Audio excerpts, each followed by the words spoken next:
Inspirasi hari ini dengan tema ujian. Bacaan Alkitab dari Yakobus pasal pertama ayat yang kedua dan yang ketiga. Demikian firman Tuhan. Saudara-saudaraku, anggaplah sebagai suatu kebahagiaan apabila kamu jatuh ke dalam berbagai-bagai pencobaan, sebab kamu tahu bahwa ujian terhadap imanmu itu menghasilkan ketekunan. Bapak Ibu Saudara, kalau kita sekolah untuk menghadapi ujian, kita harus belajar dulu. Tetapi di dalam perjalanan hidup ini, kita harus menghadapi ujian dulu, baru kita belajar. Sehingga kalau Yakobus menyampaikan, berbahagialah kalau kita jatuh, maksudnya adalah yang pertama, supaya kita ini belajar dari kejatuhan kita, dari kegagalan kita, bahkan dari setiap tantangan pergumulan hidup yang kita alami, kita belajar di sana. Dan yang kedua, Bapak Ibu Saudara sekalian, di dalam hidup ini kita tidak akan pernah lepas dari yang namanya tantangan, ujian.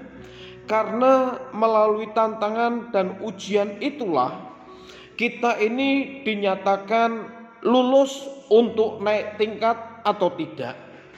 Pada kesempatan pagi hari ini, mari Bapak Ibu Saudara sekalian, apapun masalah tantangan yang engkau hadapi, kita mau belajar dari kehidupan ini apa yang harus kita perbuat.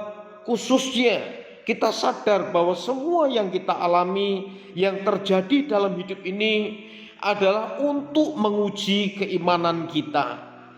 Kalau saat ini BBM naik dan tentunya diikuti dengan barang-barang yang lain akan mengalami kenaikan, sementara uang yang kita punya tidak naik atau mungkin pas-pasan.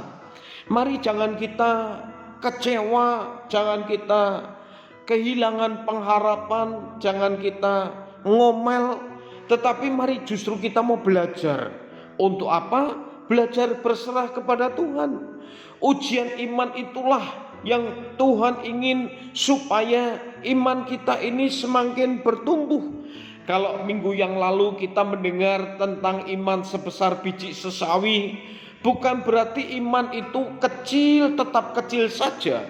Tetapi iman itu harus bertumbuh sehingga menjadi pohon yang besar dan menjadi pelindung bagi banyak burung, khususnya juga bagi banyak orang untuk bisa berteduh di dalamnya.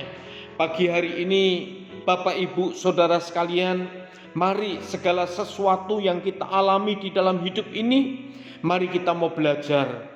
Belajar untuk apa? Belajar untuk menyikapi dengan benar, belajar untuk mempercayai Tuhan, belajar untuk berserah kepada Tuhan. Amin.